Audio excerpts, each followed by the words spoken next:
एगो जाने हुआ कच्चा सूता के, एगो जाने हुआ कच्चा सूता के, एगो जाने हुआ कुश के, एगो जाने हुआ कुश के। पेनला जी तेजा से बरुआ कुछ नहीं मिलतो रूस के, पेनला जी तेजा से बरुआ कुछ नहीं मिलतो रूस के। दादी देथुन 100 रुपया, दादी देथुन 100 रुपया, दादाजी से पूछ के, दादाजी से पूछ के।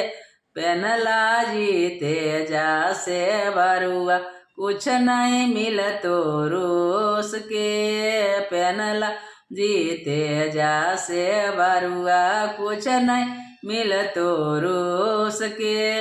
एगो जाने हुआ कच्चा सूता के, एगो जाने हुआ कच्चा सूता के, एगो जाने हुआ कुश के, एगो जाने हुआ कुश के। पेनला जी तेजा से बरुआ कुछ नहीं मिलतो रूस के, पेनला जी तेजा से बरुआ कुछ नहीं मिलतो रूस के।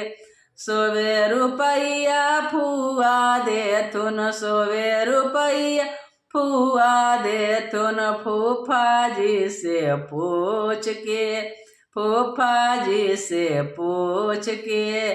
पेनला जी तेजा से बरुआ कुछ नहीं मिलतो रूस के।